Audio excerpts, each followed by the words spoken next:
إن الحمد لله وحده والصلاة والسلام على من لا نبي بعده أما بعد فإن خير الحديث كتاب الله وخير الهدى هدى محمد صلى الله عليه وسلم وشر الأمور محدثاتها وكل محدثة بدعة وكل بدعة ضلالة وكل ضلالة في النار. أعوذ بالله من الشيطان الرجيم. يرفع الله الذين آمنوا منكم والذين أوتوا العلم درجات والله بما تعملون خبير. الآية. عن أبي هريرة رضي الله تعالى عنه قال رسول الله صلى الله عليه وسلم من سلك طريقا يلتمس فيه علما سهل الله له به طريقا إلى الجنة. رواه مسلم والمشكاة. عن أنس بن مالك رضي الله تعالى عنه قال سمعت رسول الله صلى الله عليه وسلم يقول إن من أشراط الساعة أن يرفع العلم ويكثر الجهال ويكثر سرد الخمر ويكثر الزنا ويقل الرجال ويكثر النساء حتى يكون لخمس امرأة الخير واحد. رواه البخاري ومسلم. عن عبد الله بن عمرو بن العاص رضي الله تعالى عنه قال سمعت رسول الله صلى الله عليه وسلم يقول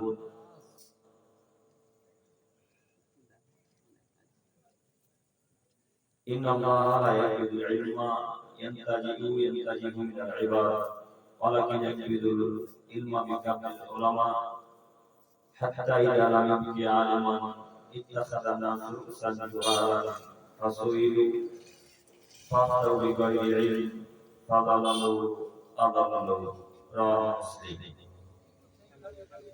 প্রশংসা আল্লাহ সুবহানাহু ওয়া তাআলার জন্যই, শান্তি অবতীর্ণ হোক আল্লাহ রাসূলের উপর সাল্লাল্লাহু আলাইহি ওয়াসাল্লাম। সম্মানিত সভাপতি সাহেব ও ওলামায়ে কেরামগণ ও আমার সামনে বসে থাকা দিনী ভাই ও পর্দার আড়ালে মা ও বোনেরা, আজকে আমাদের এই দ্বীনি সভায় ইসলামিক সভার আলোচ্য বিষয় হচ্ছে শিক্ষা। শিক্ষার গুরুত্ব এবং শিক্ষায় যে জাতিকে ধ্বংসের মুখে ঠেলে দিতে পারে, এই বিষয় নিয়ে আজকে মূলত আমাদের কথা। বক্তব্য শুরু করার প্রথমে আপনাদের সাথে আমি জরুরি কয়েকটি কথা বলতে যাচ্ছি। তার প্রথম জরুরি কথা হচ্ছে এই যে আপনারা অনেকক্ষণ বসে থেকে বিরক্ত বোধ হচ্ছেন মনে হয়। জি বিরক্ত লাগছে? ইনশাআল্লাহ আমি যতক্ষণ কথা বলবো একটু আপনারা আমার সাথে কথা বলবেন ইনশাআল্লাহ। সবাই বলি ইনশাআল্লাহ। ইনশাআল্লাহ। এক, দুই, আপনারা বিক্ষিপ্ত হয়ে বসে আছেন, এখন যেভাবে বসে আছেন এটা কি মুহাম্মদ সাল্লাল্লাহু আলাইহি ওয়াসাল্লামের বসার নীতি? জি চাচারা আপনাদেরকে বলছি, এখন আপনারা রাস্তার বিপক্ষে বসে আছেন, আপনি বলুন দেখি এটা সভার নিয়ম বা ইসলামের শরীয়ত অনুযায়ী বসা হয়েছে কি হয়নি? আপনাদেরকে আমি অনুরোধ করে বলতে চাচ্ছি, সামনে তো যথেষ্ট জায়গা আছে, সেই জায়গাতে এসে বসার চেষ্টা করুন। ইনশাআল্লাহ আমি আপনার কোনো না কোনো উপকার করবই করবো ইনশাআল্লাহ। দুই, এই মাইকের আওয়াজ যতদূর পর্যন্ত যাচ্ছে, আমি আমার প্রিয় দিনী ভাই আমাদেরকে অনুরোধ করে বলতে চাচ্ছি, আর রাস্তাঘাটে ঘোরাঘুরি না করে, বাজার ঘাটে না থেকে আপনি আপনার স্থান গ্রহণ করুন। আমি আপনার ইনশাআল্লাহ করোনা উপকার করবই করব, এটা আমি আশাবাদী। সম্মানিত উপস্থিতি, আমি প্রথম ভাগে একটা কথা বলেছিলাম, বিদ্যায় জাতিকে ধ্বংস করে দিতে পারে, আবার ওই বিদ্যায় জাতিকে জান্নাতের সর্বোচ্চতে উঁচু থেকে উঁচু জায়গায় পৌঁছে দিতে পারে বিদ্যার কারণে। একাধিক জায়গায় আমাদের নবী মুহাম্মদ সাল্লাল্লাহু আলাইহি ওয়াসাল্লাম এইভাবে তিনি বিবরণ পেশ করেছেন। আল্লাহ তাআলা মাঝে মাঝে আয়াত দিয়ে জাতিকে বোঝানোর চেষ্টা করেছেন। এখন আমি আপনাদেরকে বলতে চাচ্ছি, সব বিদ্যায় যদি জান্নাত অর্জন করতে পারতো, তাহলে আমরা ওই বিদ্যাকে ভাগ করতেন না, তাই না? কথা বোঝা আসছে কি? সব বিদ্যাকে যদি আল্লাহ তাআলার নিকট, আল্লাহ তাআলার কাছাকাছি পাওয়া যেত, তাহলে আল্লাহ সুবহানাহু ওয়া তাআলা নবী সাল্লাল্লাহু আলাইহি ওয়াসাল্লাম বিদ্যাকে ভাগ করতেন না। তার মানে বোঝা যাচ্ছে বিদ্যা দুই প্রকারের, এক দুনিয়াবী বিদ্যা, দুই আখিরাতি বিদ্যা অর্থাৎ ইসলামিক বিদ্যা। যদি আখিরাত অর্থাৎ ইসলামিক বিদ্যা থাকে, তাহলে ইহকাল লাভবান, পরকাল লাভবান। আর ইহকাল বিদ্যা যদি আপনি অর্জন করেন, ইসলামিক বিদ্যা জ্ঞান যদি না করেন, তাহলে ইহকাল নষ্ট, পরকাল নষ্ট। তার চলে যাবে তোমার আপনার ছেলেটা, আপনার ছেলে আজকে এমএ পাস ছাত্র, এখন মেলাতে ঘুরছে, বলেন আপনার ছেলে বিদ্যা আছে? কথা বুঝতে পারেন? আপনার ছেলে বিএ পাস ছাত্র, আপনার ছেলে এখন বাজারে ঘুরছে, বলেন আপনার ছেলে বিদ্যা কোন মূল্য আছে কিনা? কথা কি বুঝে আসছে? কথা বুঝতে পারেন না? বিদ্যা যদি আসলে আপনার ছেলে থাকতো, তো আজকে মেলাতে ঘুরতে পারতো না। আপনাকে কয়েকটি বাক্য দেখাই। আমাদের নবী মুহাম্মদ সাল্লাল্লাহু আলাইহি ওয়াসাল্লাম যখন কোরআন তেলাওয়াত করতেন, তখন আবু জাহেল, আবু লাহাব, উতবা, বড় বড় যারা কাফের, তারা ছেলেদেরকে, গ্রামের ছেলেদেরকে বলতো, এই ওই দেখো মুহাম্মদ ওখানে কোরআন তেলাওয়াত করছে, যাও তোমরা মুহাম্মদের কাছে গিয়ে জোরে চেঁচামেচি করো, যাও তোমরা মুহাম্মদের কাছে গিয়ে জোরে কথাবার্তা বলো, যেন মুহাম্মদের কোরআন আর পাড়া প্রতিবেশী শুনতে না পায়, আর মুহাম্মদের তেলাওয়াত পাড়া প্রতিবেশী আরবের মানুষরা বুঝতে না পারে। তখন আবু জাহেল আল্লাহর কথা শুনে আরবের বাচ্চা ছেলেরা, মানুষেরা এসে মুহাম্মদ সাল্লাল্লাহু আলাইহি ওয়াসাল্লামের কাছে চেঁচামেচি করত, ফলে তার কোরআন শুনতে পেত না ভালোভাবে। এখন আপনি বলেন, তারা ছিল অশিক্ষিত মানুষ, বেহায়া, নির্লজ্জ, জাহেল, অজ্ঞ, জ্ঞানহীন, মূর্খ মানুষ। তাই তারা মুহাম্মদ সাল্লাল্লাহু আলাইহি ওয়াসাল্লামের কাছে এসে চেঁচামেচি করত, ঢোল বাজাতো, তবলা বাজাতো।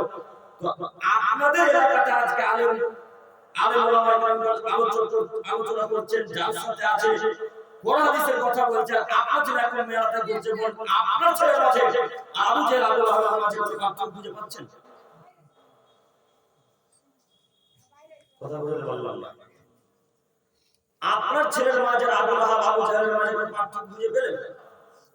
আল্লাহ নবী বললেন, যারা জ্ঞান চর্চা করে তাদের জন্য ক্ষমা চাই আসমানের নিচে যা কিছু আছে সব। যারা জ্ঞান চর্চা করে তাদের জন্য ক্ষমা চাই জমিনের উপরে যা কিছু আছে সব। যারা জ্ঞান চর্চা করে তাদের জন্য ক্ষমা চাই এই ঘড়িটা। যারা জ্ঞান চর্চা করে তাদের জন্য ক্ষমা চাই এই ফোনটা। যারা জ্ঞান চর্চা করে তাদের জন্য ক্ষমা চাই ওই বাল্ব, টিউবলাইটটা। যারা জ্ঞান চর্চা করে তাদের জন্য ক্ষমা চাই আপনার হাতের মোবাইলটা। যারা জ্ঞান চর্চা করে তাদের জন্য ক্ষমা চাই এই মাইক, এই মাইক্রোফোন, পৃথিবীতে যা কিছু আছে সবকিছু আল্লাহকে ভিক্ষা চেয়ে বলে, আল্লাহ অমুক ব্যক্তি জ্ঞান চর্চা করছে, দয়া করে তুমি তাকে ক্ষমা করে দাও। আল্লাহ অমুক ব্যক্তি জ্ঞান চর্চা করছে, দয়া করে তুমি তাকে ক্ষমা করে দাও। পানির ভিতরে মাছ আল্লাহকে ডাক দিয়ে বলে, আল্লাহ অমুক ব্যক্তি জ্ঞান চর্চা করছে, তুমি তাকে দয়া করে ক্ষমা করে দাও। আরে মাছ তো বলে গর্তে যে পিপিলিকা গুলো মাটির তলে ঢুকে থাকে, পাথরের ভিতরে যে পিপিলিকা পিঁপড়া থাকে, এই পিপিলিকা আল্লাহকে বলতে থাকে, আল্লাহ অমুক ব্যক্তি জ্ঞান চর্চা করেছে, তুমি তো তাকে দয়া করে মাফ করে দাও, তুমি তাকে জান্নাত দান করো, তুমি তাকে ক্ষমা করে দাও। এই সারা পৃথিবীতে আসমানের নিচে জমিনের উপরে যত যা কিছু জড়বস্তু পদার্থ কীটপতঙ্গ যা কিছু আছে সবাই আল্লাহর ভিক্ষে চেয়ে আল্লাহ তুমি অমুক ব্যক্তিকে ক্ষমা করে দাও যে জ্ঞান চর্চা করছে। এখানে মূলত প্রশ্ন হলো আপনার ছেলেও জ্ঞান চর্চা করে আর আব্দুর রহমান আরবি শিক্ষা অর্জন করে, দুটাই তো জ্ঞান কার জন্য ভিক্ষে চাইবে? কথা আমি বলতে পারি না এখন একটু টাকা কোনো বেশি আপনাকে বলছি পাঞ্জাবি বুঝতে পারেন না?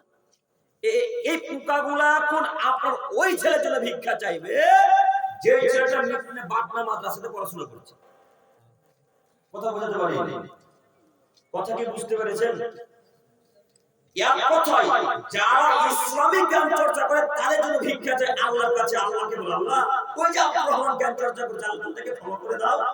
আপনার ওই ছেলে চলে এরা জ্ঞান ভিক্ষা চাইবে না, আমরা ওই ছেলে চলে কল ভিক্ষা চাইবে না, আমরা ওই ছেলে চলে এই মোবাইল ভিক্ষা চাই বলবো যে আল্লাহ তুমি আব্দুর রহমান আব্দুল খালিকে ক্ষমা করে দাও। কেন?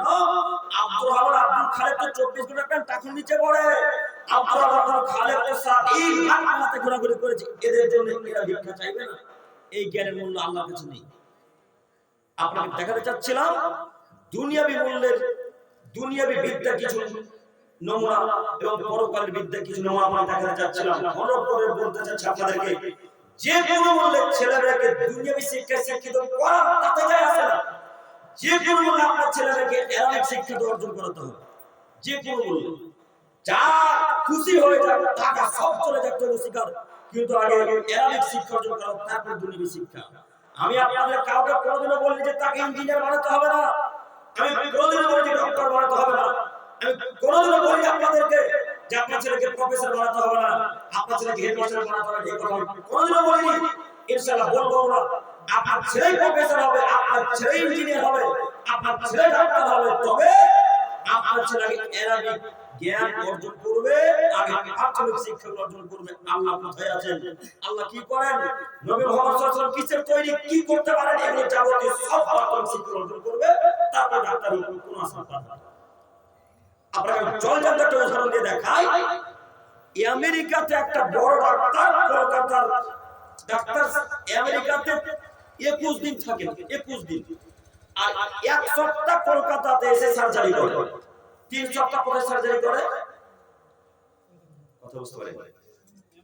আমেরিকায়। ইনার যখন ইন্টারভিউ নেওয়া হলো, দাড়ি তো আমাদের দেখছেন কয়টা, একটা উত্তর একটা দক্ষিণে, তাই না? কয়েকটা দাড়ি আমাদের। তো উনার যদি দাড়ি দেখেন তো মনে হবে যেন মাওলানা বসে আছে বা মৌলভী ইমাম সাহেব কোন মসজিদের বসে আছে চেয়ারের উপর। তো তিনার যখন ইন্টারভিউ হচ্ছে, সাংবাদিকরা জিজ্ঞাসা করছেন যে আপনি এত উঁচু পর্যায়ে কিভাবে এলেন, এত উঁচু স্তরে কিভাবে এলেন? তখন তিনি আল্লাহর প্রশংসা করার পর সর্বপ্রথম যে বাক্যটা ব্যবহার করলেন, তিনি বললেন আমি প্রথমত কোরআন হিফজ করেছিলাম। আল্লাহ, কোরআন হিফজ করার পর প্রাথমিক ইসলামিক শিক্ষা অর্জন করার পর আমি এই পথে এসেছি, অর্থাৎ আমি ডাক্তারের লাইনে এসেছি। উনি এখন আমেরিকাতে 21 দিন সার্জারি করেন, আর ইন্ডিয়াতে এসে কলকাতাতে এসে 7 দিন সার্জারি করেন। বলেন তার সম্মান কত?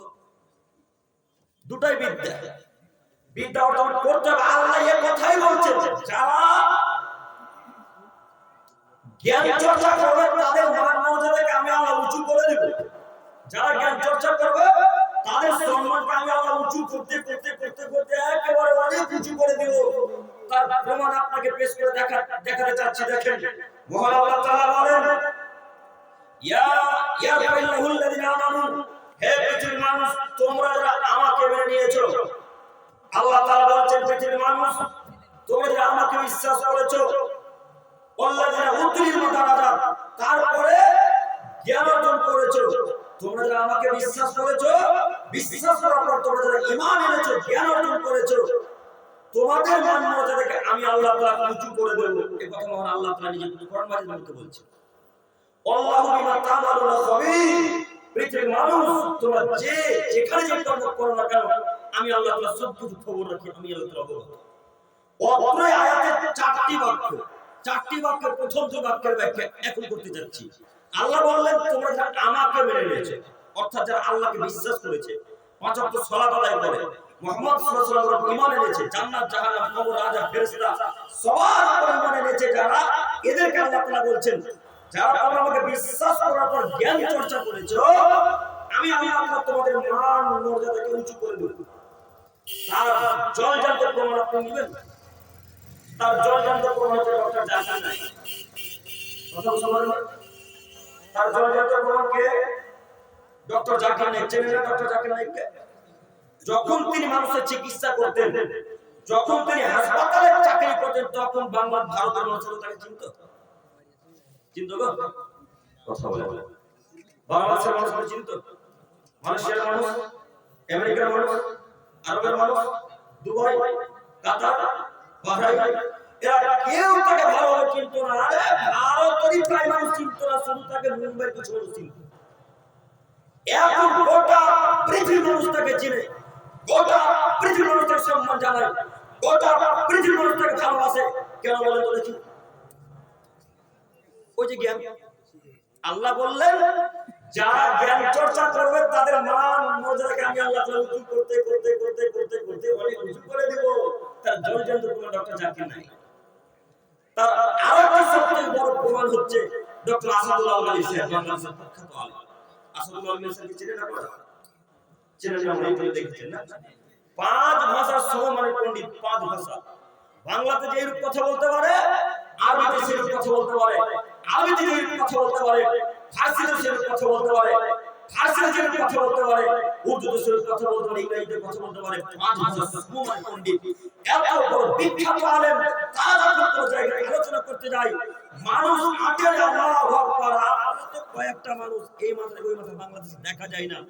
এত লোক তাদের সম্মান, এত লোক তাদেরকে ভালোবাসে। বলেন তো সম্মান কিসের জন্য? কেন? ইসলামিক জ্ঞান। যে যেখানে যারা জ্ঞান চর্চা করে তাদের মান মর্যাদা আল্লাহ উঁচু করে দেবে, তিনি নিজে বলেছেন। এই জন্য আপনাকে মাঝে মাঝে বলেছি, ছেলেকে টাকা উপার্জন করাতে হবে, কথা ঠিক। আগে ছেলেকে সুশিক্ষায় শিক্ষিত করার পর কাজে পাঠান, দেখবেন মান মর্যাদা বাড়বে ইনশাআল্লাহ। আপনার কারণে আজকে আপনার ছেলেটা মাঠে ঘাটে কাজ করছে, শুধুমাত্র আপনার কারণে। আপনার ছেলের যখন বয়স 12-13 বছর হয়েছে, তখন তাকে চায়ের দোকানে কাপ ধরে পাঠিয়ে দিয়েছে। কাপ ধোয়া বুঝলেন না? চায়ের এখন তো প্লাস্টিকের কাপ উঠেছে, আগে কাঁচের কাপে দিত। এখন আপনাদের মালদা অনেকে কাঁচের কাপে চা দেয়। আমরা যখন পান করতাম বুঝতে পারি। আপনার ছেলের বয়স যখন 12-13 বছর, তখন আপনার টাকার প্রয়োজন হয়েছে, তখন আপনি ছেলেকে বলেন, আব্বু আর স্কুল কলেজ যাওয়া লাগবে না, যাও তুমি এখন চায়ের দোকানে থাকো, তুমি এখন কাপড়ের দোকানে থাকো, আব্বু তুমি এখন পাট মেরে যাও, ভুট্টা লাগাতে যাও। নিচে আপনার খারাপ, আপনার খারাপ, আপনার ছেলে নষ্ট হয়েছে। তাই তো হাজার নৈশূন্যের মধ্যে ছেলে তার বাপকে দেখে না, হাজার নৈশূন্যের মধ্যে ছেলে তার মাকে গালি দেয়, হাজার নৈশূন্যের মধ্যে ছেলে তার পিতাকে গালি দেয়, হাজার নৈশূন্যের মধ্যে ছেলে তার বাপের সামনে বিড়ি খায়, পান করে। দেখেন আজকে ছেলেদের পকেটে বিড়ি আছে কিনা, চেক করেন। ওয়াল্লাহি আল্লাহর কসম, এই বালুয়াঘাট আর বালুয়া ঈদগাহ উন্নতি করতে জালসা দিয়েছে, এখন এই মঞ্চে উপস্থিত মানুষের পর চেক করলে এখন বিড়ি আছে। হবে না মনে হয়? হবে না? হবে। একে যদি শিক্ষিত ছেলে বলে তাহলে মূর্খকে। যার পকেটে এখন বিড়ি আছে, এই ছেলেকে যদি শিক্ষিত বলে তাহলে আসল মূর্খকে। আমি না যার পকেটে বিড়ি আছে সে কে মূর্খ গো? যার পর বিড়ি সিগারেট সে মূর্খ। দেখে কোন মায়ের বাড়ির ক্ষমতা আছে বলতে আমি শিক্ষিত ছেলে? ওই যে বালুয়াঘাটের মানুষরা কবর না দেখতে হাদিস কোরআন দিয়ে তো জানতেছেন না, কথা বলবেন ইনশাআল্লাহ। কে বলছে বিড়ি খায় পান করে যারা শিক্ষিত? কে বললো? কোন মায়ের বাড়িটা বলো তারা শিক্ষিত? যিনি অসম্ভব কখনো নয়, অসম্ভব কখনো নয়। আল্লাহ তাআলা বলছেন, ইন্নামা ইয়াতাযাক্কারুল্লাহ, পৃথিবীর মানুষগুলো মনে রাখো, নিশ্চয়ই অবশ্যই বেশিরভাগ সৎমুখ যারা জ্ঞানী গুণী মানুষ তারাই উপদেশ গ্রহণ করে, যারা শিক্ষিত মানুষ তারাই উপদেশ গ্রহণ করে, যারা জ্ঞানী মানুষ তারাই উপদেশ গ্রহণ করে, যারা শিক্ষিত মানুষ তারাই উপদেশ গ্রহণ করে। এবার আপনাকে বলি, এতক্ষণ যাবত 8 ঘন্টা থেকে কথা বলছি, মনে হয় এই 8 ঘন্টা যাবত যত কথা বললাম একটা কথা কোরআন হাদিসের বাইরে গেছে? কথা বলেন। এই কথাগুলো কি একটা উপদেশমূলক কথা নয়? এতক্ষণ যাবত যত আলেম ওলামা কেরামের বক্তব্য শুনেন, কথা শুনেন, এই কথাগুলো কি সব কোরআন হাদিসের বাইরে না কোরআন হাদিসের মধ্যে থেকে কথা হয়েছে? কোরআন হাদিসের মধ্যে থেকেই। এই কথাগুলোকে আজকে যারা গ্রহণ করে নিবে তারা হলো শিক্ষিত মানুষ। তারা কথা বলে তারা শিক্ষিত। আপনি যদি সিগনেচার করতে পারেন তাও শিক্ষিত, যদি সিগনেচার করতে না পারেন তবুও শিক্ষিত। কার বাণীতে? আল্লাহ বাণীতে। আরে মানুষ আপনাকে শিক্ষিত বলুক চাই না বলুক, এতটুকু চাই না, এতটুকু মান্যতা দিন না। আল্লাহ বলছেন যারা জ্ঞান অর্জন, যারা উপদেশকে মেনে নেয় তাই হচ্ছে শিক্ষিত মানুষ। আজকে এই মঞ্চে যত মানুষ বীর মুখে লাথি মেরে যে আজকে তওবা করতে হবে, এরা তো সবাই শিক্ষিত মানুষ। এরা সবাই শিক্ষিত মানুষ আল্লাহ তাআলার বাণীতে। আর আপনার বাপ যদি এমএ পাস ছাত্র হয়, আমার বাপ যদি বাটনা মাদ্রাসার হেড টিচার হয়, হেড শিক্ষক হয়, আর আপনার বাপের পরে যদি এখন ভুল ভুলটা ছাড়া তার আপনার বাপ অশিক্ষিত, আপনার বাপ অশিক্ষিত, আপনার বাপ অশিক্ষিত, দেখি কোন মায়ের বলে প্রমাণ করে আপনার বাপ শিক্ষিত মানুষ। ক্ষমতা যদি হয় একজন সামনে এসে বলেন যে আমার পরে বেরিয়ে আছে আমি শিক্ষিত মানুষ। আমি আপনাকে বিচারের জন্য কথা বলতে আসিনি, আপনাকে অনুরোধ করে বলতে চাচ্ছি নীতি পরিবর্তন করেন। শিক্ষিত তখনই হওয়া যায় যখন আল্লাহ এবং তার রাসূলের কথাকে মান্যতা দেওয়া যায়। যখন আল্লাহ এবং তার রাসূলের কথাকে গ্রহণ করে নাই তখন মূলত মানুষ শিক্ষিত হয়। কাজে আপনাকে অনুরোধ করে বলতে চাচ্ছি নীতি পরিবর্তন করেন, আপনার মান মর্যাদা আল্লাহ উঁচু করে দিবে। শেষে পর্যায়ে আল্লাহ তাআলা বললেন আল্লাহু বিমা তা'মালুনা খাবীর। হে আদমের ছেলেমেয়ে তোমরা শোনো, তোমরা যে যেখানে যে কর্ম করবে করো না কেন আমি আল্লাহ তাআলা সব কিছু খবর রাখি। তোমরা যে যেখানে করবে করো, যেখানে যে কর্ম করবে করো না কেন আমি আল্লাহ তাআলা সব কিছু খবর রাখি। জরুরি এখানে একটি কথা বলে আমি যুবকদের দিকে যেতে চাইছি, তার আগে মুরব্বিদের জন্য কয়েকটি কথা।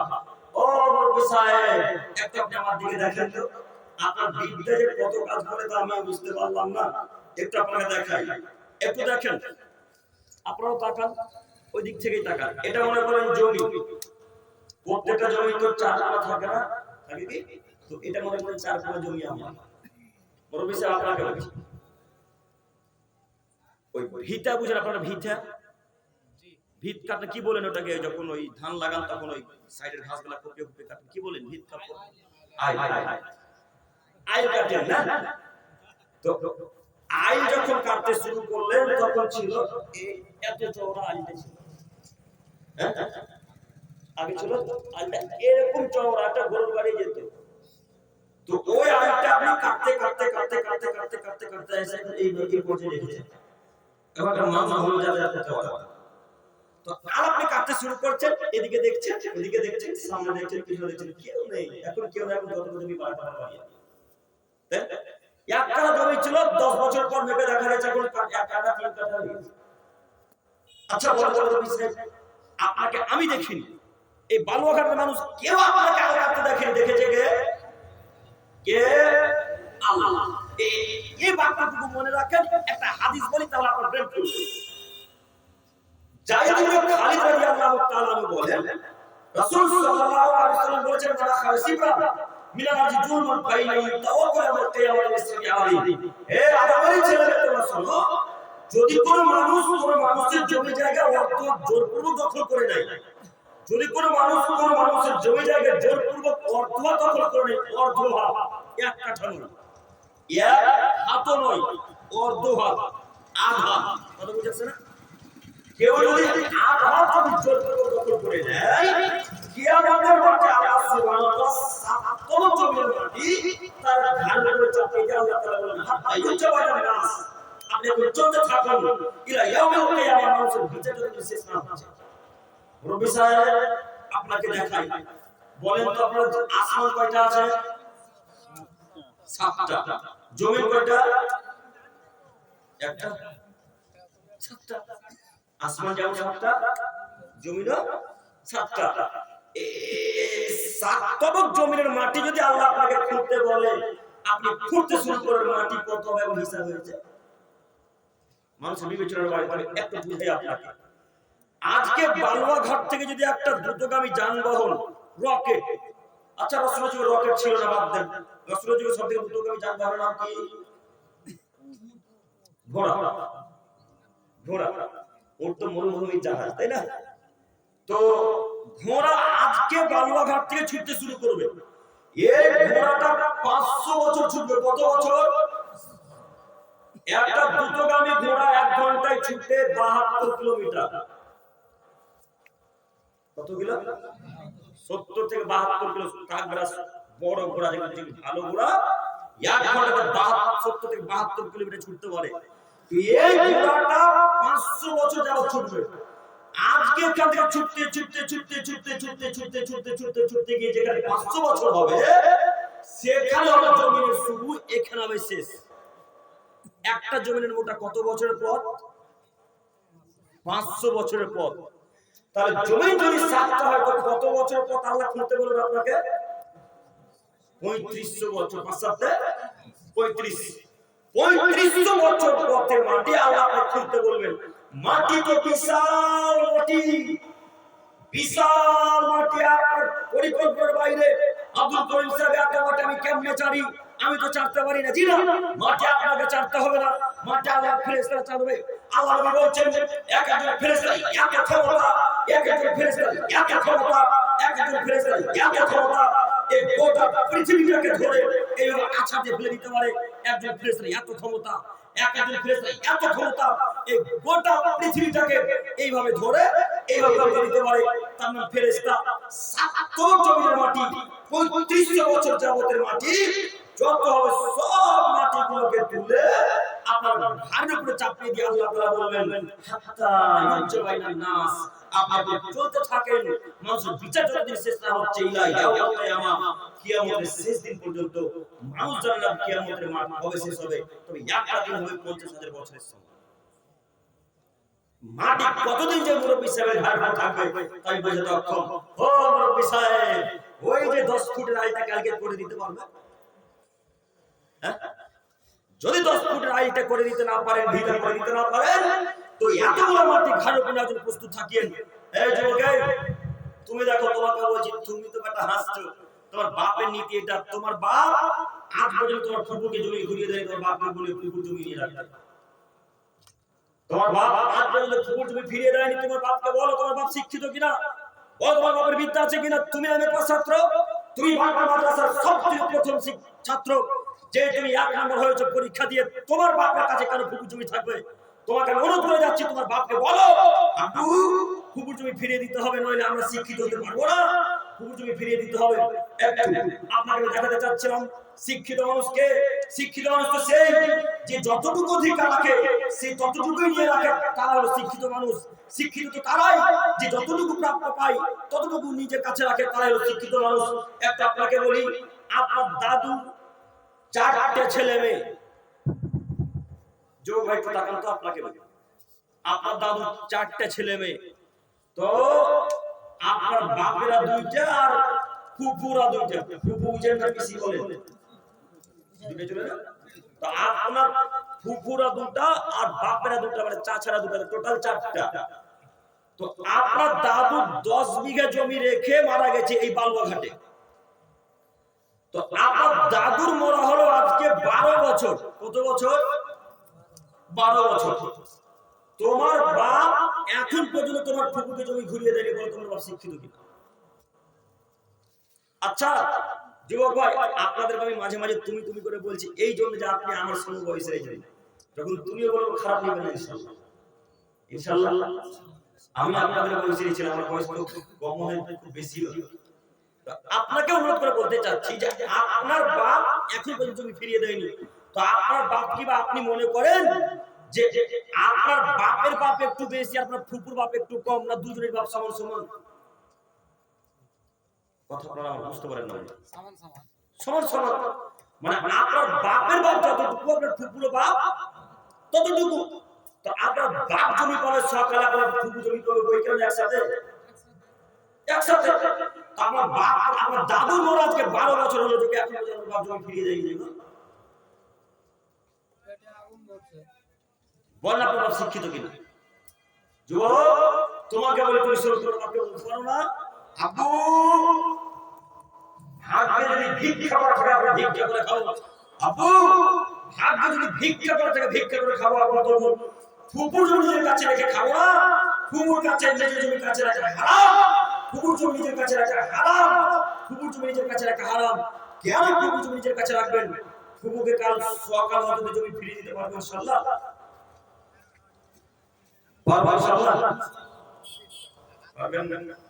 রাস্তার ধারে জমি 1 কাঠার দাম 2-3 লক্ষ টাকা। কি কিভাবে আপনার ফুলকে 3 পাতা জমি ভিজিয়ে দিলেন?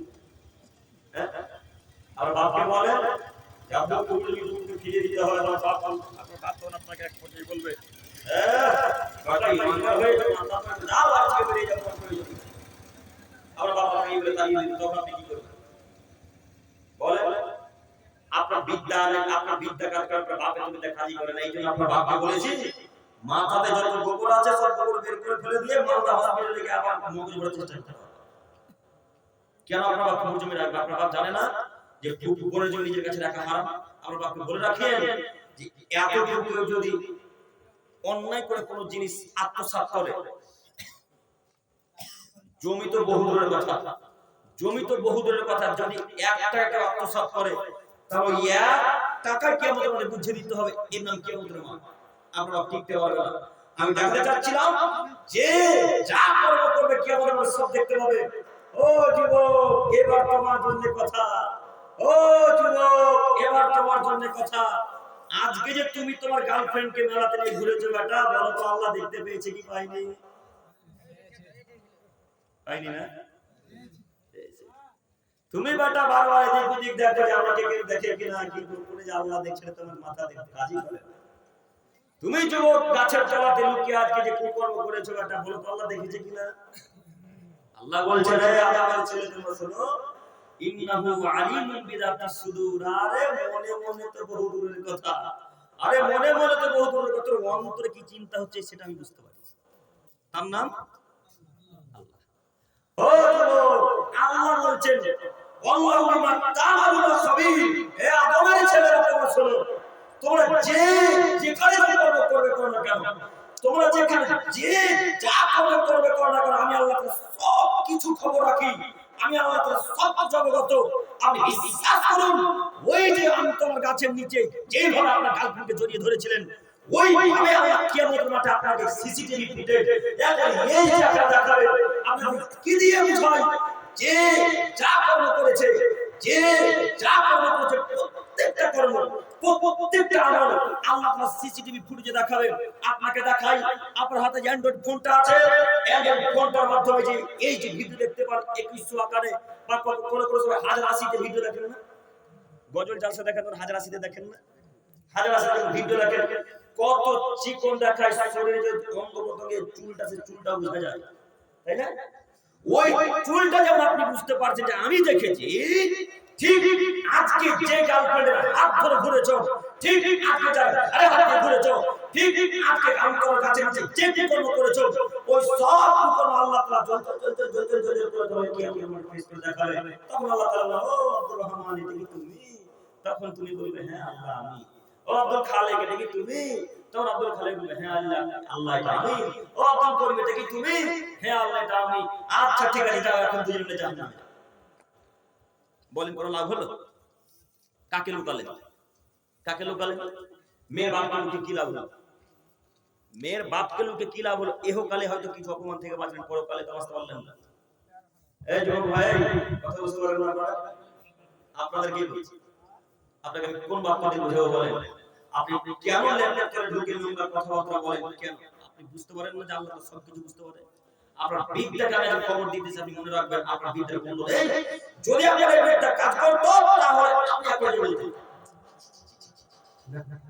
আমি যে কর্ম করি আল্লাহ সবকিছু হবে, আমি চাই তাই তো আল্লাহ বলে, আমি যা কিছু করি সবই তো আল্লাহ তাআলা বুঝতে পারছেন। আমি কেমন করি খারাপ কাজ, আমি কিভাবে গার্লফ্রেন্ডকে নিয়ে যাই, আমি কিভাবে চাই দোকানে ব্যবহারটা মারি, আমি কিভাবে নোংরা ভাবে কথাবার্তা বলি, এই অন্তত চিন্তা ভাবনা ওই মানুষের মাথাতে আসতে পারে না যার মাথাতে বিদ্যা আছে। যার মাথাতে বিদ্যা আছে সে অন্তত এই নোংরা চিন্তা ভাবনা কাজ করতে পারে না। আমি আপনাকে মূলত বোঝাতে চাচ্ছি যে আজকের পর থেকে এই নোংরা কাজ করতে রাখতে পারতে পারবো ইনশাআল্লাহ। আজকে যদি আপনি এইখানে তওবা করে উঠেন, এতক্ষণ যাবত মেলাতে ঘুরেছেন, পাপ হয়েছে না কি হয়েছে গো? কথা বলে না, এরা পাপ হয়েছে তো। তো এখন যদি আল্লাহর কাছে ভিক্ষা চেয়ে বলে তুমি তো দয়াবান, তুমি তো ক্ষমাবান, তোমার তো দয়ার অভাব নেই, তুমি তো খালিক, তুমি তো মালিক, আল্লাহ তোমার দয়ার অভাব নেই আল্লাহ, আমি সেই আশাই তোমার কাছে গভীর রাতে ভিক্ষে চেয়ে বলছি মাবুদ, আমি জানছি পাপ করেছি মেলাতে হয়ে আল্লাহ, এরপরেও আমি তোমার কাছে ভিক্ষে চাইছি।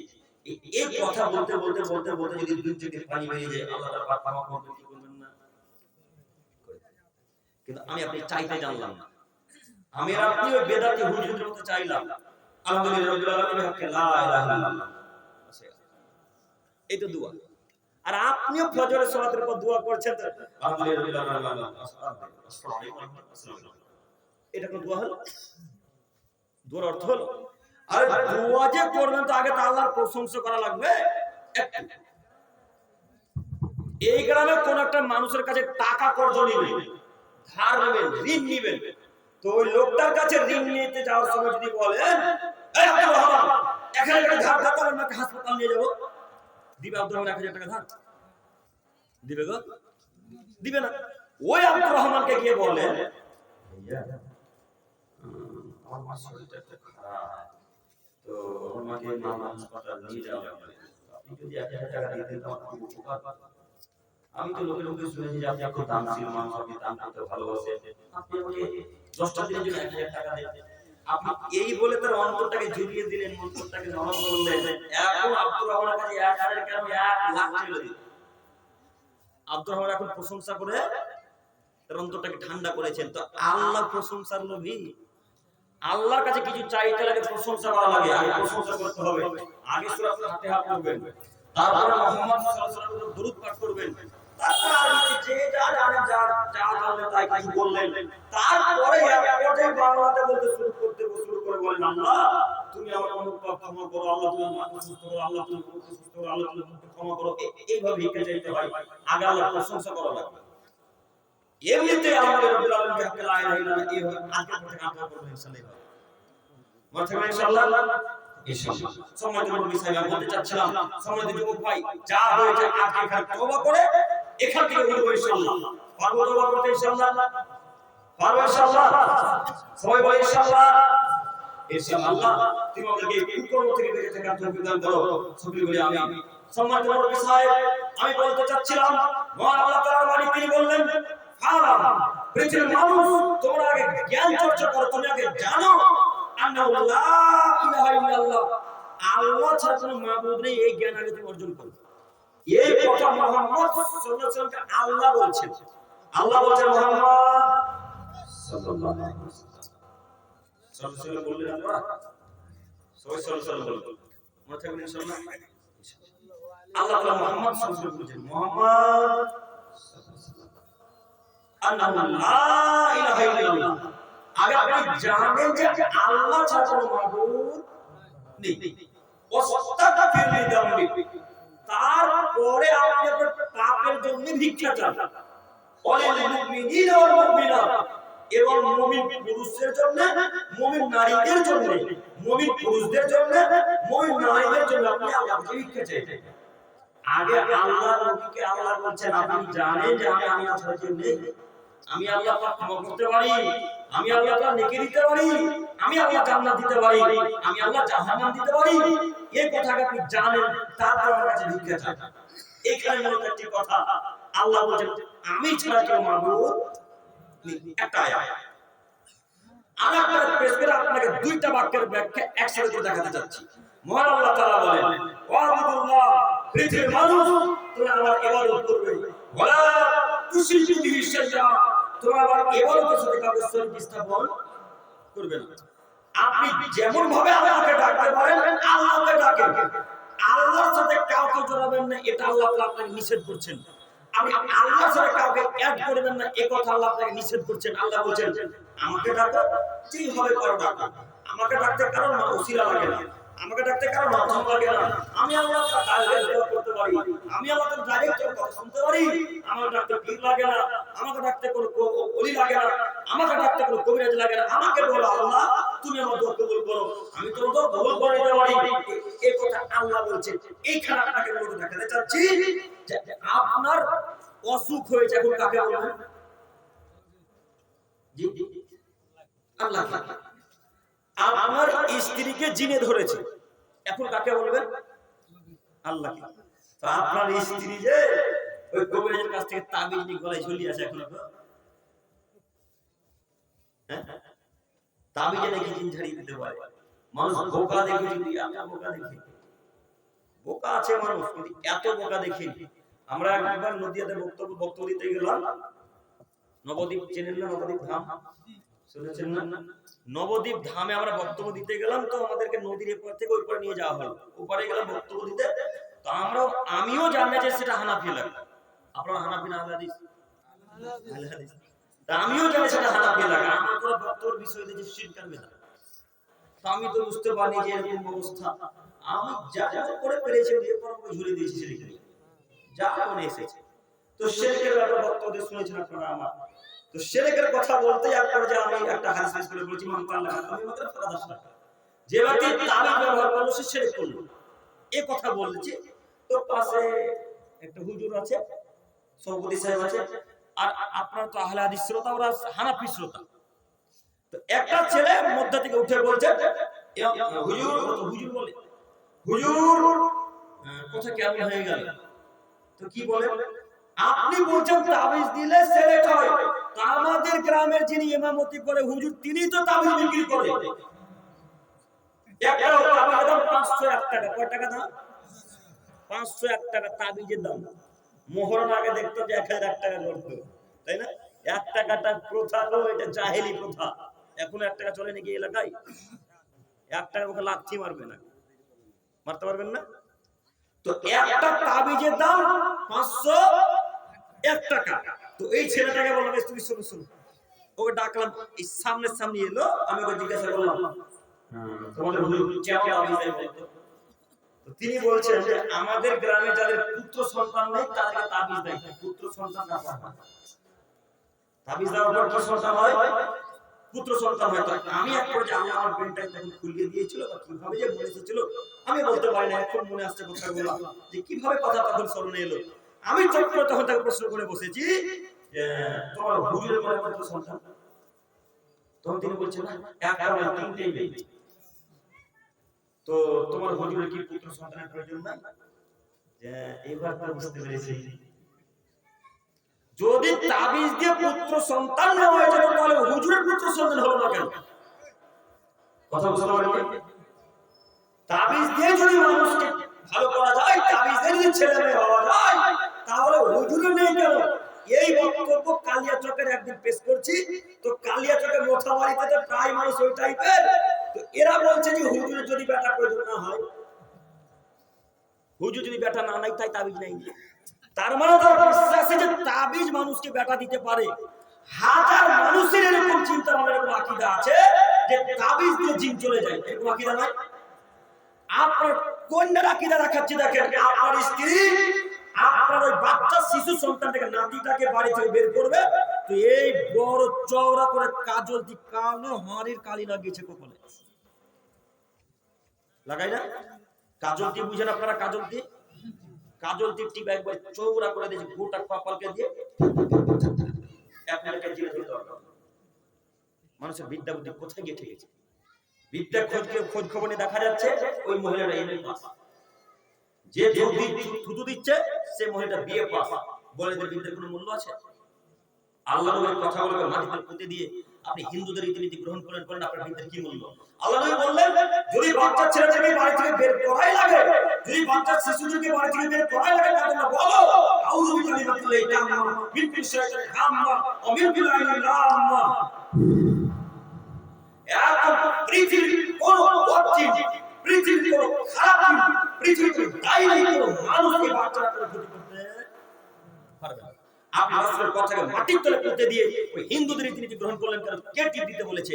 কে ঝুল দিতে বলেছে? কে আগাম মানতে বলেছে? কে হাতে থাকা মানতে বলেছে? এগুলো সব শিরক, এগুলো সব শিরকি আকীদা, এগুলো সব শিরকি আকীদা, এগুলো সব শিরকি আকীদা। এই আকীদাকে আটকে রাখতে হবে। আজ উপস্থিত এই মঞ্চে যত মানুষের হাতে তাবিজ আছে, যত মহিলাদের হাতে তাবিজ আছে, এই তাবিজকে একই ছুঁড়ে ফেলে দিতে হবে ইনশাআল্লাহ। পারবো ইনশাআল্লাহ? শুধু তাবিজ নয়, এই মাজাতে এখনো মুরব্বিদের ডোরা আছে, ডোরা, কালো ডোরা। ডোরা বুঝলেন? আমার কথা মনে সবাই আপনারা বুঝতে পারেন না, বুঝতে পারছেন তো আপনারা আমার সাথে কথা বলছেন না কেন? আপনাদের পাশে বাংলাদেশ নয় না? বাংলাদেশের ওপরের দিক থেকে বাংলাদেশের বক্তব্য শুনেন না আপনারা? বক্তব্য করতে শেষ না দেয় ঠিক বলেছেন। আমি আপনাদেরকে বোঝাতে চাচ্ছি ও চেঁচাতে হবে না, আমি চেঁচাই উনি না। আপনারা বুঝতে পারছেন কথা কি আমার? তো আজকের পর থেকে এই যাবতীয় জিনিসের মুখে রাখতে পারবো ইনশাআল্লাহ? পারবো ইনশাআল্লাহ? ইনশাআল্লাহ। তাই তো আল্লাহ বলেন আমি জ্ঞান চর্চা করো, জ্ঞান চর্চা করার পর আমার কাছে ভিক্ষা চেয়ে বলো আল্লাহ আমি পাপ করলাম, তুমি আমাকে ক্ষমা করো। আল্লাহ আমি পাপ করেছি, তুমি আমাকে ক্ষমা করো। তাই আল্লাহ তাআলা আল্লাহ নবীকে বলেছেন যে আল্লাহ আপনি জানেন আল্লাহু লা ইলাহা ইল্লাল্লাহ, আল্লাহ ব্যতীত কেউ নেই, আল্লাহ ছাড়া কেউ নেই, আল্লাহ ব্যতীত কেউ নেই, এই কথা আপনি জানেন, তারপরে আল্লাহকে বলে আল্লাহ আমি পাপ করেছি ক্ষমা করো। এই কথা মুহাম্মদ সাল্লাল্লাহু আলাইহি ওয়াসাল্লাম আল্লাহ বলেছেন। অতএব আমি আমার প্রিয় দিনী ভাই ভাই অনুরোধ করে বলতে চাচ্ছি, আজকের পর থেকে যদি কোনো অসুখ থেকে মুক্তি পেতে চাই কাকে ডাকবো? জিন থেকে ভালো হতে চাইলে কাকে বলবো? অসুখ থেকে মুক্তি পেতে চাইলে কাকে বলবো? আল্লাহকে বলবো। আর একটা কথা বলে আমি এখান থেকে বিদায় নিতে চাচ্ছি, সামনের দিকে যেতে চাইছি। একটা হাদিস শেষ অংশ পেশ করে দেখাতে চাচ্ছি। আল্লাহ বললেন রাতে যখন 3 ভাগের 2 ভাগ শেষ হয়ে যায়, রাতের যখন 3 ভাগের 2 ভাগ শেষ হয়ে যায়, এক ভাগ যখন বাকি থাকে, তখন আল্লাহ সুবহানাহু ওয়া তাআলা প্রথম আসমানে নেমে এসে ডাক দিয়ে বলেন, কে কোথায় আছো আমার কাছে যাও, আমি তোমাকে তাই দিয়ে দিব। যে যা চাইবে আমার কাছে আমি আল্লাহ তাআলা তাই দিয়ে দিব। যে যা চাইবে আমার কাছে আল্লাহ আমি তোমাকে তাই দিয়ে দিব। কেউ যদি জিন থেকে রক্ষা পেতে চাও, আমি আল্লাহ তাআলা জিন থেকে রক্ষা করে দেব। কেউ যদি জ্ঞানে ইলমে বারাকা পেতে চাও, আমার কাছে বলো, আমি আল্লাহ তাআলা জ্ঞানে ইলমে বারাকা দান করব। কেউ যদি টাকাতে বরকত পেতে চাও, আমাকে বলো, আল্লাহ তোমার টাকাতে বরকত দান করো, আমি আল্লাহ তাআলা টাকাতে বরকত দান করব। আল্লাহ বলেন যে যা চাইবে আমি আল্লাহ তাকে তাই দেব। যে যা চাইবে গভীর রাতে, রাতের 3 ভাগের 2 ভাগ যখন শেষ হবে, এক ভাগ যখন বাকি থাকে, তখন গভীর রাতে থেকে আল্লাহকে বলেন, আল্লাহ আমার স্ত্রীকে জিনে ধরেছে, জিন যেতে চাইছে না। আল্লাহ আমার ছেলেটা দিন রাত কান্নাকাটি করছে, আমার ছেলেটা ভালো হচ্ছে না। আল্লাহ আমার ছেলেটা খুব বদমাশ, আমাদের কথাবার্তা শুনে না, তার ভাই কথা মান্যতা দেয় না, পাড়া প্রতিবেশী পাড়া প্রতিবেশী মানুষকে আত্মীয় স্বজনকে সম্মান করে না। আল্লাহ আমার ছেলেকে ভালো করে দাও। এই কথা বলতে বলতে বলতে বলতে বলতে বলতে যদি 2 চোখ দিয়ে পানি বের হয়ে যায়, এই দোয়া বলবো হ্যাঁ এই হবে, এই দোয়া বলবো হ্যাঁ এই হবে, কথা মুহাম্মদ সাল্লাল্লাহু আলাইহি ওয়াসাল্লাম। অতএব আমি আমার প্রিয় দিনী ভাই ভাই অনুরোধ করে বলতে চাচ্ছি, নীতি পরিবর্তন করেন। কিছু বলছেন না? নীতি পরিবর্তন করেন। আমি আপনার দিনী ভাই সম্মানিত উপস্থিতি আপনাকে দেখাতে চাচ্ছিলাম যে আর একটা হাদিস পেশ করি। আবু হুরায়রা রাদিয়াল্লাহু তাআলা থেকে বর্ণিত, তিনি বলেন রাসূল সাল্লাল্লাহু আলাইহি ওয়াসাল্লাম বলেছেন, মান সালাকা তরিকান ইয়ালতামিসু ফীহি মান সাহালাল্লাহু লাহু বিহি তরিকান ইলাল জান্নাহ। পৃথিবীর মানুষ তোমরা মনে রাখো, তোমাদের মধ্যে যদি কোনো মানুষ জ্ঞান চর্চা করে, তোমাদের মধ্যে যদি কোনো মানুষ জ্ঞান অর্জন করে, তাহলে আল্লাহ তাআলা তার জন্য জান্নাতের পথকে সহজ করে দিবে। সম্মানিত বিষয় আপনাকে দেখাতে চাচ্ছিলাম জান্নাতের পথ। আমরা এখানে মূলত বসে আছি কিসের আশায়? জান্নাতের আশায়। আমরা সবাই চাই যে খুব সহজে জান্নাতে প্রবেশ করে যাই, হিসাব নিকাশ ছাড়াই যেন জান্নাতে প্রবেশ করে যাই। এটাই আমরা সবাই চাই না? এটাই মূলত আমাদের আশা। আল্লাহ আমাদের আশাকে পূর্ণ করুন, সকলে বলি আমিন। আল্লাহ নবী বলছেন ওই ব্যক্তি জান্নাতের পথকে আল্লাহ সহজ করে দিবেন, ওই ব্যক্তিকে আল্লাহ তাআলা সহজেই জান্নাত দান করবে যে লোকটা জ্ঞান চর্চা করে, যে লোকটা ইলম অর্জন করে, ওই লোকটাকে আল্লাহ জান্নাতের পথ সহজ করে দিবেন। একটু আপনাকে বলি, আপনাকে মাঝে মাঝেই বলেছি, মাদ্রাসা যদি যেতে না পারেন, ইমাম সাহেবের কাছে এসে ইমাম সাহেবকে বলেন আপনি আমাকে এই সূরাটা শিখিয়ে দেন, এর বদৌলতে আল্লাহ তাআলা আপনার জন্য জান্নাতের পথ সহজ করে দিবেন। মাদ্রাসা যদি যেতে না পারেন, বয়স বেড়ে গেছে, আজকে বয়স 70 বছর, আজকে বয়স 55 বছর, আজকে বয়স 45 বছর, মাদ্রাসা যেতে লজ্জা লাগবে। ইমাম সাহেবের কাছে এসে বলেন, ইমাম সাহেব দেখেন তো এই সূরাটা হচ্ছে কিনা, দেখেন তো এই দোয়াটা হচ্ছে কিনা। ইমাম সাহেব রুকুতে কি দোয়াটা বলতে হয়? ইমাম সাহেব এই সূরাটা কি এখানে পাঠ করতে হয়? এই দোয়াটা কি এখানে পাঠ করতে হয়? এইভাবে যদি তাকে জিজ্ঞাসা করেন, এটাই হলো জ্ঞান চর্চার মাধ্যম, এটাও জ্ঞান চর্চার পথ। আল্লাহ তাআলা বলেন এই পথ যারা অবলম্বন করবে, আমি আল্লাহ তাআলা তাদের জান্নাতের পথকে সহজ করে দেব।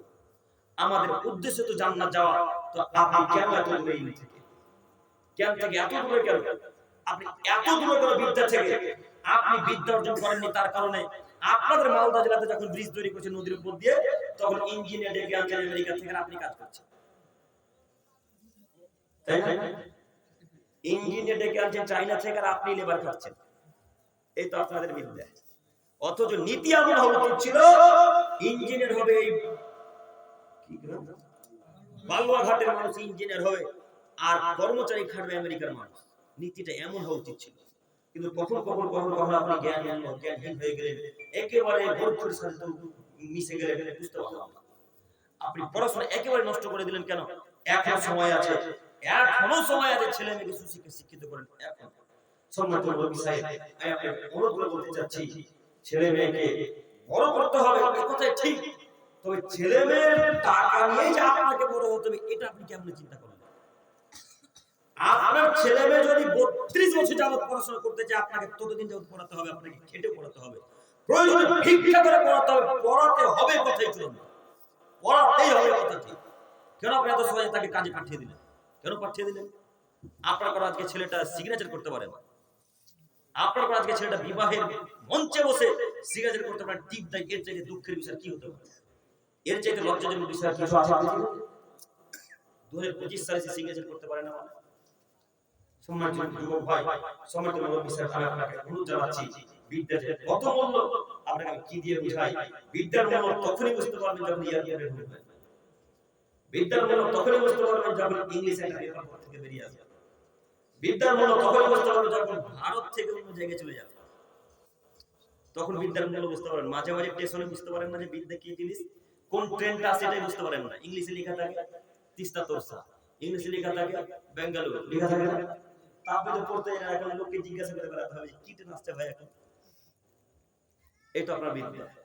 সম্মানিত নবী সাহেব, এমন বিদ্যা অর্জন করেন যে বিদ্যা ইহকালে কাজে আসবে, যে বিদ্যা পরকালে কাজে আসবে, যে বিদ্যা ইহকালে কাজে দিবে, যে বিদ্যা পরকালে কাজে দিবে, এমন বিদ্যা অর্জন করেন, তাহলে আপনি পরকালে লাভবান, ইহকালে লাভবান ইনশাআল্লাহ।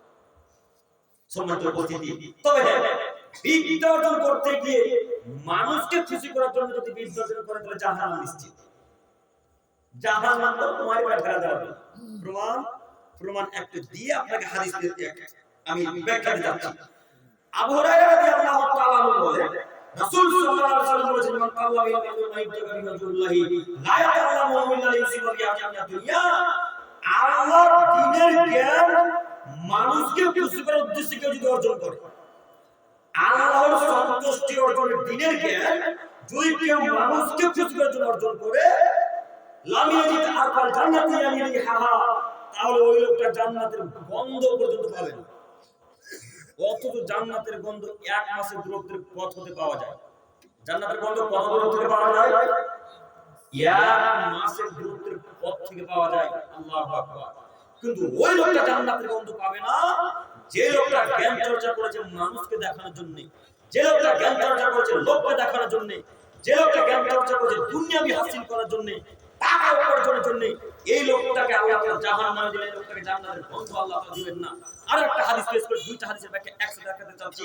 একটু যখন এখানে জ্ঞানের কথা এলো, একটা দানের কথা বলি, তারপরে সামনে দিকে নিয়ে যেতে চাইছি। আবু হুরায়রা রাদিয়াল্লাহু তাআলা বললেন, 3 শ্রেণীর মানুষকে আল্লাহ সুবহানাহু ওয়া তাআলা কিয়ামতের মাঠে প্রথম উপস্থিত করবেন।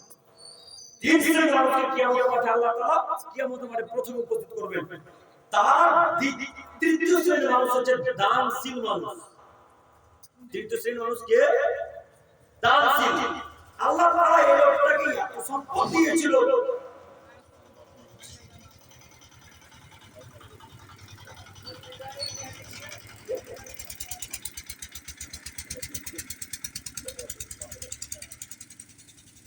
মোহাম্মদ মুসলিম সাহেব পিতামাতার জন্য 4000 টাকা দান করেছেন। আল্লাহুম্মা সাল্লি আলাইহি, আল্লাহ তুমি ওনার আশা পূর্ণ করো, ওনার জান্নাত কবুল করো, সকলে বলি আমিন। আল্লাহুম্মা সাল্লি আলাইহি। জামান ভাই 1000 টাকা দান করেছেন, আল্লাহ ওনার জান্নাত কবুল করো, সকলে বলি আমিন। আল্লাহুম্মা সাল্লি আলাইহি। সম্মানিত উপস্থিতি, বলছিলাম যে ব্যক্তি দান করেছে, এই ব্যক্তিকে আল্লাহ তাআলা কিয়ামতের মাঠে উপস্থিত করে বলবেন, ও দানশীল মানুষ, তুমি এত কিছু দান করেছিলে, কিসের জন্য দান করেছিলে একটু বলো তো। তখন আল্লাহ তাআলাকে বলেন, আল্লাহ আমি তো দান করেছিলাম তোমাকে খুশি করার জন্য, এমন কোন জায়গা নেই আল্লাহ যেখানে দান করিনি। প্রত্যেকটা ভালো জায়গায় দান করেছি, যেখানেই মানুষ অসুস্থ ছিল সেখানে দান করে এসেছি, যেখানেই মানুষ বিপদে পড়েছিল সেখানে দান করে এসেছি। আল্লাহ প্রত্যেকটা মসজিদে, প্রত্যেকটা মাদ্রাসায়, প্রত্যেকটা ঈদগাহ ময়দানে, প্রত্যেকটা গোরস্থানে দান করেছি। আল্লাহ শুধু তোমাকে খুশি করার জন্য, আল্লাহ শুধু তোমাকে খুশি করার জন্য। তখন আল্লাহ তাআলা একটা যে বলবেন, খারাপটা তুমি কথা মিথ্যা বলছো না, তুমি তো আমাকে খুশি করার জন্য দান করো, তুমি আমাকে তো ভালোবাসার জন্য দান করো, তুমি দান করেছো এই কারণে যেন তোমাকে মালদা জেলার মানুষ বলে যে আব্দুল করিম দানশীল। তুমি দান করেছো গোরস্থানে এই কারণে যেন মালদার মানুষ বলে আব্দুর রহমান দানশীল।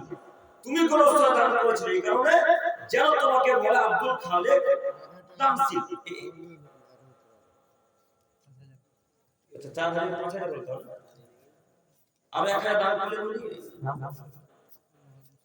মোহাম্মদ মুসলিম সাহেব 5000 টাকা, আল্লাহ মুসল্লি আলাইহি, আল্লাহ তাআলাকে কবুল করো।